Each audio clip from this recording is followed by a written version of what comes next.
Hello everyone, good morning and मैं Manglesh Kumar PM care academy में आपका स्वागत करता हूँ। तो बच्चों जैसे कि आप बोर्ड पर देख रहे हैं लिखा हुआ है दो चर वाले रैखिक समीकरण। तो दो चर वाले रैखिक समीकरण 9th क्लास में भी है और 10th क्लास में भी है। तो ज़्यादा बात न करते हुए मैं एक एक विधि के बारे में बात करूँगा, ठीक है। पहला है को हल करने की विधियाँ। कितने विधियाँ दी गई हैं? देखिए, तुलनात्मक विधि जिसको कहते हैं कंपैरिजन मेथड, प्रतिस्थापन विधि, सब्स्टिट्यूशन मेथड, ठीक है, लुप्तीकरण विधि, एलिमिनेशन मेथड, ब्रश गुणन विधि, क्रॉस मल्टीप्लिकेशन और अनुपात निर्णय विधि को कहते हैं रेशियो डिटरमिनेशन। एक चीज मैं बता दूं कि तुलनात्मक विधि देख करके कुछ लोग डर गए होंगे। एनसीईआरटी बुक में लिखा हुआ रहता है विलोपन विधि, ठीक है। तो ये जो तुलनात्मक विधि देख रहे हैं इसी को कहते हैं विलोपन विधि। याद रहेगा।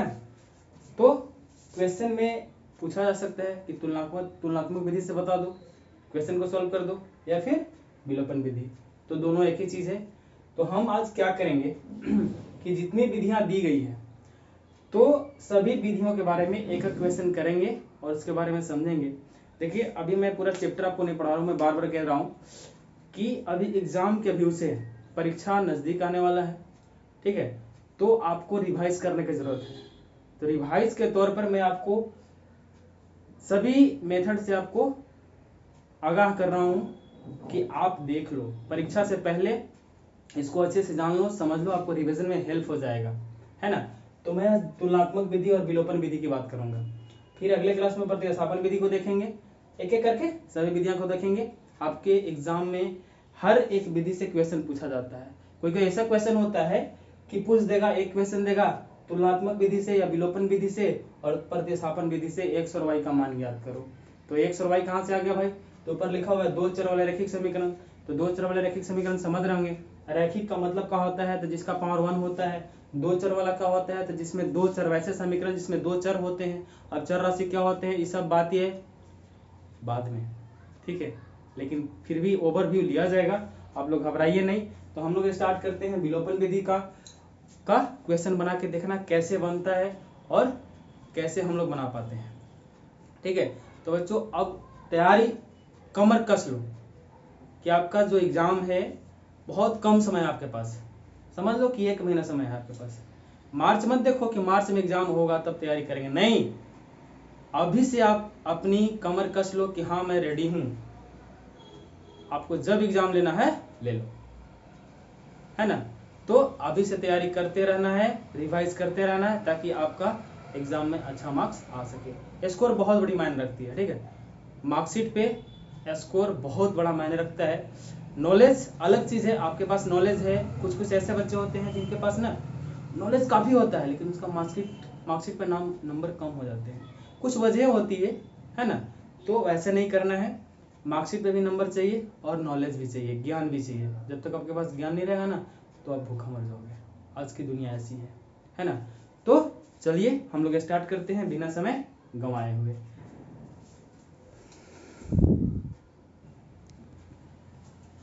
तो बच्चों देखो मैंने एक क्वेश्चन लिखा है, इसको क्या करना, विलोपन विधि से सॉल्व करना है, तुलनात्मक विधि से सॉल्व करना, हल करना है। अभी जो मैं बोल रहा था दो चर वाले, तो देखिए रैखिक समीकरण है, दो चर वाले रैखिक समीकरण है। कैसे? क्योंकि इस समीकरण में दो चर है, एक अलग x हो गया और एक अलग y हो गया। तो दो अलग अलग चर हैं और ये दोनों चरों का मान ज्ञात करना है। आप कोई भी समीकरण ले लो, उस समीकरण में ना आपको चर राशि का ही मान ज्ञात करना होता है, ठीक है। अब चर राशि क्या होती है, समीकरण कैसे बनते हैं, ये सब बातें डीपली तरीके से पढ़ेंगे। अभी हम लोग सिर्फ क्वेश्चन बनाना सीख रहे हैं, ठीक है बच्चों।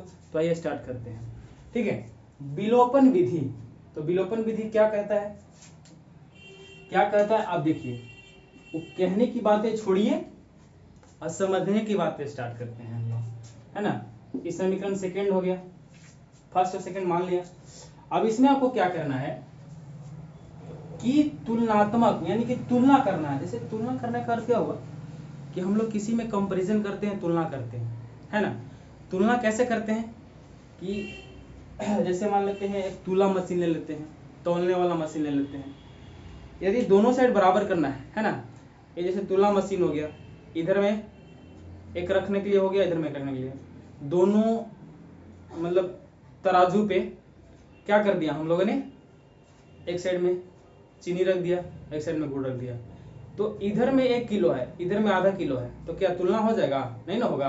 तो क्या करेंगे हम लोग कि दोनों साइड में इक्वल इक्वल बांटेंगे।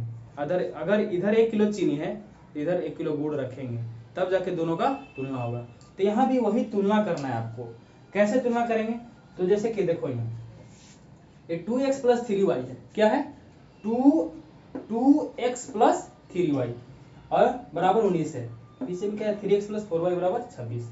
अब इसमें हमको x और y का वैल्यू याद करना है। बहुत सिंपल तरीका है, ध्यान से देखो, कुछ गड़बड़ नहीं होगा। आप एकदम पक्का बता रहा हूं मैं, लिख के ले लो कि आप इसको छोड़ोगे नहीं। एक बार सिर्फ देख लोगे, समझ लोगे ना, एक क्लास आप एक बार देख लोगे और समझ लोगे, बना लोगे, तो कोई भी एग्जाम में अगर ऐसा क्वेश्चन आएगा ना तो तुम उसको छोड़ के नहीं आओगे। मैं पक्का बता रहा हूँ, लिख के ले लो।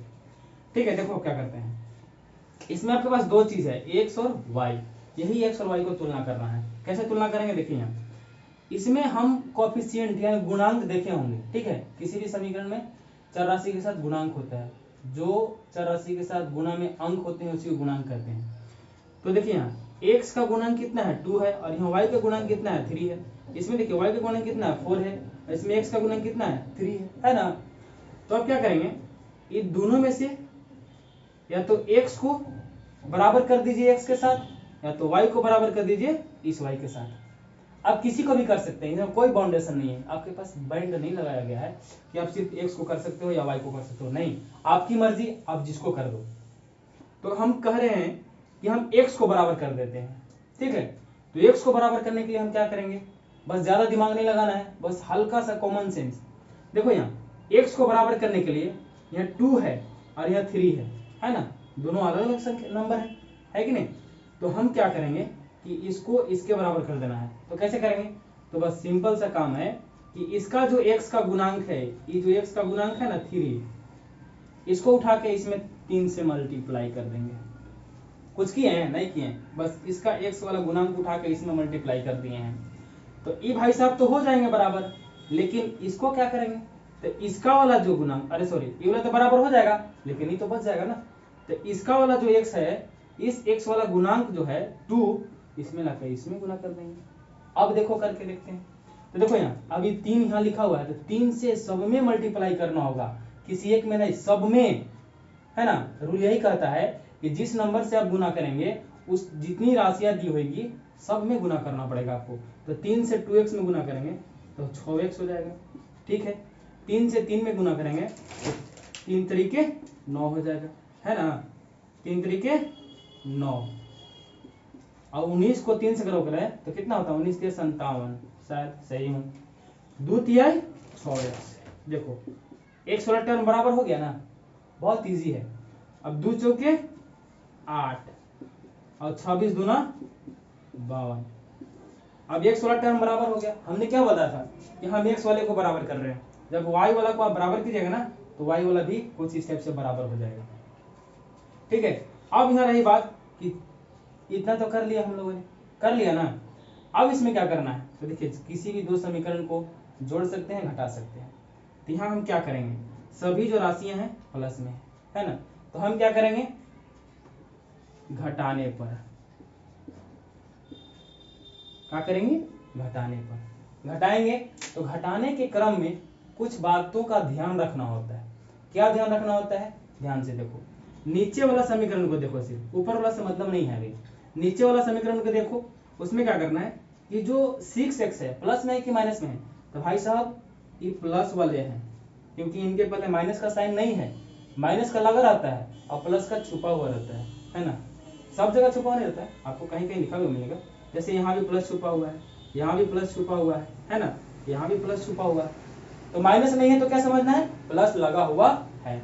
अब क्या करेंगे, किन बातों का ध्यान रखना है, अभी ध्यान से सुनो। यदि राशि प्लस में है तो नीचे आपको माइनस लगा देना है, मतलब साइन को चेंज कर देना होता है, बस यही काम है। प्लस है तो माइनस कर देंगे, यहाँ प्लस है तो माइनस कर देंगे, यहाँ प्लस है तो माइनस कर देंगे। अब देखिए ये 6x से, ये 6x से अभी 6x का हो गया, कट गया, क्या है भाई कि प्लस में हो गया, अभी माइनस में है ना। ये पहले से प्लस में था लेकिन जब हम साइन चेंज कर दिए क्या कहलाएगा, ये माइनस कहलाएगा। ये पहले से प्लस 8y था लेकिन अब क्या पढ़ाएगा, माइनस 8y। पहले से प्लस 52 था लेकिन अब क्या पढ़ाएगा, माइनस 52। तो 6x से माइनस x कट गया।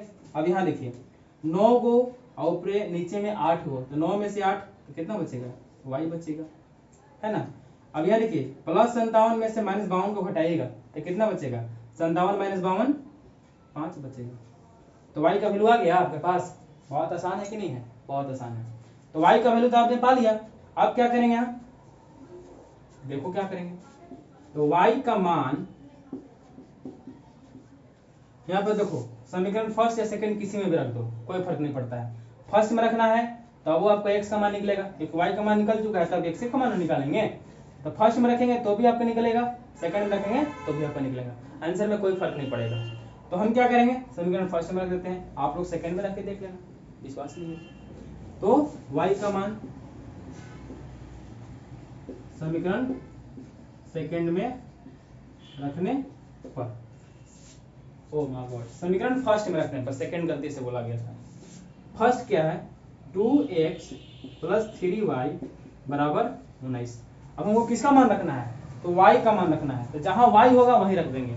तो 2x प्लस 3 गुने 5 बराबर 19।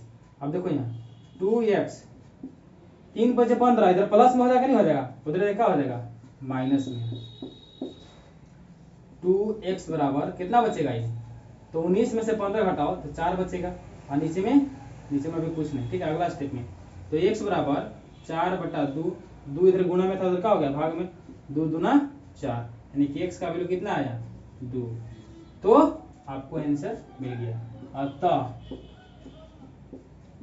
x बराबर 2 और y बराबर 4। इस टाइप से हम लोग क्या करेंगे, विलोपन विधि से किसी भी x और y का मान या चर राशि का मान ज्ञात कर लेंगे। आई बात समझ में, चलो समझ में आ गई तो वीडियो पॉज करो तो और नोट्स कॉपी में नोट्स करो, ठीक है। फिर बढ़ते हैं अगले क्वेश्चन की तरफ। चलो बच्चों देखो, आप लोगों के लिए एक और क्वेश्चन फॉर एग्जांपल, ठीक है, इससे भी समझो, बस बहुत आसान है। चलो इसमें भी समीकरण, इसको फर्स्ट बना देते हैं, इसको सेकंड बना देते हैं, कोई दिक्कत नहीं है सर। आज नहीं सीखोगे तो कभी नहीं सीख पाओगे, इससे आसान कुछ नहीं है और कोई नहीं बताएंगे। यहाँ देखो x का गुणांक यहाँ क्या है, कुछ नहीं है तो 1 होता है। चलो मैं 1 यहाँ लिख देता हूँ आप लोगों को समझने के लिए, क्योंकि 1 हमेशा छुपा रहता है। यहाँ 2 है, अगली बार किसको बराबर करेंगे, चलो y को बराबर कर देते हैं। फर्स्ट क्वेश्चन में हम लोगों ने x को बराबर करके देखा था, इस क्वेश्चन में क्या करेंगे, y को बराबर करके देखेंगे, क्योंकि आपको दोनों चीज को बराबर करने आना चाहिए। जरूर नहीं कि सर बताए थे x को बराबर करना है तो हम x को बराबर करें, अरे नहीं मेरे भाई, मैं थोड़ी ना बोला था कि x को सिर्फ बराबर करना है, नहीं, आप y को भी बराबर कर सकते हैं। आइए देखते हैं कैसे करेंगे। यहाँ देखो y का गुणांक यहाँ कितना है, 3 है, माइनस को भूल जाओ, अभी कुछ समय के लिए माइनस को भूल जाओ, है ना। यहाँ y का गुणांक कितना है, 1 है, तो हमको y को बराबर करना है। y वाले पद को बराबर करने के लिए हमें क्या करना पड़ेगा, तो यहाँ देखो इसमें कितना से गुना करेंगे, तो यहाँ y का जो कोफिशिएंट है, गुणांक है 3 है, तो 3 से गुना करेंगे। अब यहाँ y का गुणांक कितना है, 1 है, तो 1 से गुना करेंगे, हो गया। अब 3 को 1 से गुना करेंगे तो क्या हो जाएगा, आ जाओ देख लो। 3 को 1 से करेंगे तो 3x प्लस 3 को y से करेंगे तो 3y, और 3 को 5 से गुना करेंगे तो 3 पचे 15, ठीक है। अभी तो 1 से गुना करिए तो 1 से किसी को भी गुना कर दो, जो है वही रहेगा। तो 1 into 2x 2x, 1 into 3y 3y, 1 into 4, ठीक है। समीकरण का नाम दे सकते हो, कोई दिक्कत नहीं है, लेकिन कोई फर्क पड़ने वाला नहीं है, बस समीकरण फर्स्ट और सेकंड आपके पास होना चाहिए। अब देखो यहाँ एक राशि प्लस में एक माइनस में है, तो इसमें आपको जोड़ने की जरूरत नहीं है, ठीक है। बस का अरे सॉरी घटाने की जरूरत नहीं है, कि डायरेक्ट इसको करो क्या, जोड़ने पर। तो जोड़ेंगे तो क्या होता है, जोड़ने पर ना प्लस माइनस का संख्या चेंज नहीं होता है, याद रखना बात। प्लस और माइनस ही पहले ही कट जाएगा, कट गया। अब देखो 3 प्लस 2 कितना, 5x, इधर में 15 और 4 कितना, 19, अब यहाँ से x का वैल्यू ज्ञात करो, तो 19 ये 5 गुना में इधर का हो जाएगा, भाग में हो जाएगा। x का वैल्यू कितना आया 19/5। अब देखो यहाँ हम x का मान समीकरण, देखो फर्स्ट क्वेश्चन में हम लोगों ने क्या किया था, फर्स्ट में रखा था, इस बार सेकंड में रख के दिखाते हैं आपको, घबराने की जरूरत नहीं है। सेकंड में रखने पर हर एक चीज सिखाऊंगा आपको, बस आप मेरे साथ बने रहो और अपना प्यार सपोर्ट दिखाते रहो बस, और कुछ नहीं चाहिए आप लोग से। आप लोग मेहनत करो, मैं आपको सब चीज सिखाऊंगा, वो भी फ्री ऑफ कॉस्ट। चलो समीकरण सेकंड में पुट करना है ना, तो 2x - 3y बराबर 4। x का वैल्यू कितना है 19/5, तो x का मान 19/5 रखेंगे, माइनस 3 गुने, सॉरी यहाँ तो कुछ रखना ही नहीं है, यहाँ तो y का मान है हमको ज्ञात करना है ना, तो 4। अब इसको गुना करो, तो 19 गुना कितना होता है 38/5 - 3y बराबर 4। अब देखो ज्यादा टेंशन नहीं लेना, इस माइनस वाले को उधर भगा दो और इसको इधर ले आओ, तो 38/5 प्लस 4 है तो क्या हो जाएगा -4, बटा में कुछ नहीं तो 1, ये माइनस था तो क्या हो गया प्लस हो गया। अब नीचे क्या करेंगे 5 एलसीएम हो जाएगा, 5 से 5 कट गया, एक बार में 1 को 38 से गुना कर दो 38 हो जाएगा, है ना। 1 को 5 से कर दो 5 बार में, और 5 जाएगा तो 5 चौके 20 बराबर कितना 3y। देखो आगे, अब 38 में से 20 घटा दो कितना बचेगा, तो 8 बचेगा, और 18/5 बराबर 3y। आपको y का वैल्यू चाहिए ना, तो क्या करेंगे इधर से 3 को उठा के इधर ले आएंगे, तो 18/5 गुना में है तो क्या हो जाएगा भाग में हो जाएगा, है ना, बराबर y। अब यह देखो इसके बटा में कुछ नहीं तो 1। अब याद रखना p/q भागा करेंगे r/s से, तो क्या होता है गुना में चेंज होता है, और गुना में चेंज होने के बाद जो s रहता है ऊपर चला जाता है, r जो होता है नीचे आ जाता है। सही बात है ना जी सर। चलो तो करते हैं 18/5, 1 गया ऊपर और 3 गया नीचे, इधर से y 3 6 18 कितना आ जाएगा 6 कम 6/5, यानी कि y का वैल्यू 6/5। एनसीईआरटी बुक का क्वेश्चन है, आंसर मिला के देख लेना, समझ में आई बात।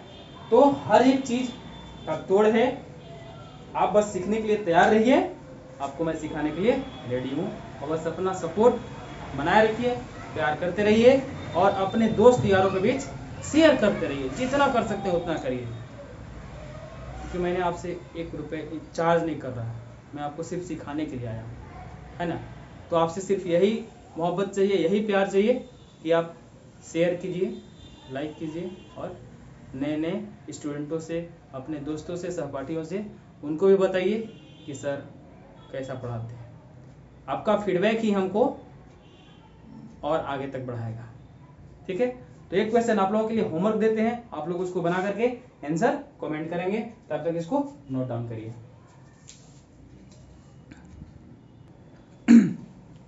तो जैसा कि मैं बोला कि आप लोगों को हर एक विधि के बारे में सिखाऊंगा, हर एक चीज सिखाऊंगा, ठीक है, जो भी नीडेड होती है स्टूडेंटों के लिए, हर एक चीज बेसिक से स्टैंडर्ड तक ले जाऊंगा, बस आप लोग साथ बनाए रखिए। तो मैं बोला एक क्वेश्चन आप लोगों के लिए, तो पहला समीकरण 3x + 4y बराबर 10, 2x - 2y बराबर 2, इसको आप विलोपन विधि से हल करके x और y का मान कमेंट करेंगे, ठीक है। जो सबसे पहले करेगा उसको मैं पिन करूंगा। तो आज के क्लास में इतना ही करते हैं, फिर अगली क्लास में हम लोग उसके नेक्स्ट विधि यानी कि प्रतिस्थापन विधि के बारे में सीखेंगे और समझेंगे। बाकी आप लोग को ऑल द बेस्ट एग्जाम के लिए, एग्जाम को अच्छा से प्रिपरेशन करिए, तैयारी करिए, मैं आपको हेल्प करने के लिए रेडी हूँ, ठीक है। फिर मिलते हैं अगले क्लास में अगले किसी टॉपिक के साथ, तब तक के लिए बाय, जय हिंद।